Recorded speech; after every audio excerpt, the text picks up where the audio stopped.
What do you want? On the Epstein files, you talked about Democrats who were in there. Elon Musk was also in there, and so was your Commerce Secretary Howard Lutnick and correspondence that he had with him. Did you read those new files that were published by the Department of Justice? I didn't. I have a lot of things I'm doing, a lot of things I'm doing. I don't know. You mentioned two names. I'm sure they're fine. Otherwise, it would have been major headlines. A lot of women who are survivors of Epstein's are unhappy with those redactions that came out. Some of them, entire witness interviews are totally blacked out. Do you think that they should be more transparent? The fact that they thought they released too much. I heard that, and you tell me something else. No. I think it's really time for the country to get onto something else. Really. Now that nothing came out about me. There's a universal rule most of us learn the hard way. When someone keeps changing their story, it's usually not because the truth is complicated. It's because the truth is inconvenient. You see it in relationships. You see it at work. You see it anytime someone promises clarity and then delivers excuses. First they say, "I'll explain everything." Then it becomes, "You're misunderstanding." Then suddenly, this whole thing is fake. That pattern almost always means one thing. Someone is trying to survive the moment, not tell the truth. And right now, that exact pattern is playing out at the highest level of American politics, around one of the most disturbing scandals in modern history. Not because of what's been proven, not because of what's been alleged, but because of how power is responding when people ask the simplest question imaginable. Just tell us the truth. Let's rewind. Because before the denials, before the accusations of political games, before the word hoax entered the conversation, there was a promise. A very clear one. Donald Trump built a political identity around exposing elites, dismantling corruption, and dragging hidden systems into the light. He didn't just suggest transparency, he sold it as a guarantee. On the campaign trail, in interviews, in speeches to supporters who believed the system had been rigged by powerful people protecting each other. The expectation wasn't subtle. The message was simple. If I'm president, the truth comes out, no matter who it embarrasses.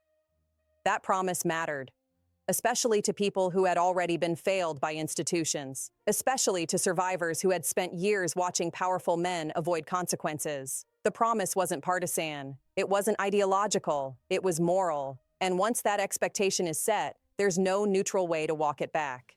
Then came the document release, not a press leak, not a rumor, an official release of Epstein-related materials, millions of pages entering the public record. Suddenly, names re-emerged, connections resurfaced, old questions refused to stay buried, and Donald Trump's name appeared repeatedly, not once, not a handful of times, over 1,000 references. Now, to be precise, and accuracy matters here, references are not convictions, mentions are not verdicts. The Justice Department emphasized that many of these references stemmed from unverified tips, social connections, or claims that were never substantiated. That clarification matters. But here's what also matters. The DOJ acknowledged it could not clearly explain what investigative follow-up occurred for many of those claims, which means the public was handed something far worse than an answer. They were handed uncertainty, and uncertainty is where trust goes to die. I'm going to pause here, because what comes next isn't about legal guilt, it's about credibility. We'll come back to that. Let's talk about what we actually know. First, scale. Roughly 3 million pages of Epstein-related documents were released. 3 million. That's not a document dump, that's an archive. Within that archive, Trump's name appears more than 1,000 times. Again, repetition matters, because repetition shapes public memory. 1,000 references, not 1, not 10, not 100. Now, defenders immediately argue, correctly, that frequency alone proves nothing. But here's the problem. When transparency is partial, frequency becomes narrative, and narratives fill gaps faster than facts. Second, the Justice Department's position. The DOJ publicly characterized several Trump-related claims as sensational or unverified, but in the same breath, they admitted they could not fully account for investigative outcomes. That contradiction matters, because the public was effectively told, "Trust us, but we can't show you the work." That's not how trust works anymore. Third, litigation. There is active legal action in Palm Beach County described as an Epstein pattern trafficking case.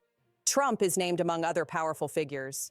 To be crystal clear, being named in a lawsuit is not proof of wrongdoing.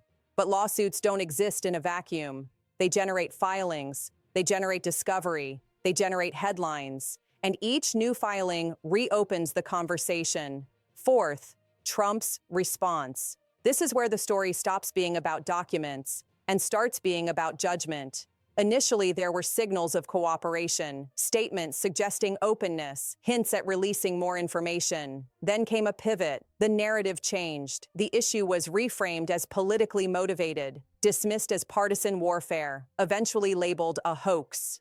That word, hoax, did more damage than any document ever could, because it wasn't heard by political opponents. It was heard by survivors. This is where the conversation changes, because this isn't about elite reputations anymore. It's about people who don't get to move on. Survivors of Epstein's network have been fighting for accountability for years. Years of legal delays, years of sealed records, years of watching powerful people avoid consequences. So when they hear a president, someone who promised to expose corruption, dismiss the entire issue as political noise, they don't hear strategy, they hear abandonment. One survivor who had publicly supported Trump issued a plea, not an attack. Her message wasn't partisan, it wasn't ideological, it was personal. She asked him to stop turning their trauma into a political shield. Another survivor expressed shock that the issue was being framed as fabricated after being told transparency would come. Another stood before lawmakers and said something that should have stopped everyone cold. I am traumatized, not stupid. That sentence matters because it cuts through spin. It says, we know when we're being managed instead of heard. And here's the uncomfortable contrast. For elites, this is reputational risk. For survivors, this is lived reality. One side gets lawyers, the other gets memories. This is where credibility collapses, not because of proof, but because of inconsistency. You can't promise transparency, then attack transparency, then promise it again when pressure spikes, then dismiss the entire issue as fake. That's not leadership, that's crisis management, and people can tell the difference. This is what gaslighting looks like at an institutional level. When lived experience is dismissed as political theater, when documented suffering is reframed as a strategy memo, when people who endured abuse are told their pursuit of truth is a distraction. Ask yourself, if the files are meaningless, why resist releasing them fully? If the claims are false, why not welcome sunlight? If transparency was the promise, why does it keep getting postponed? These aren't hostile questions, they're basic ones. And when basic questions go unanswered, people stop listening to reassurances. They start trusting patterns. And the pattern here is simple. When accountability becomes inconvenient, transparency becomes negotiable. Let's return to where we started. When someone keeps changing their story, it's usually not because the truth is complex. It's because the truth threatens something they're trying to protect. This isn't about left versus right. It's not about defending or attacking one man. It's about whether promises to expose power actually mean anything once power is in your hands. The Epstein case isn't going away. The documents aren't going away. The survivors aren't going away. And history will remember who chose clarity and who chose convenience.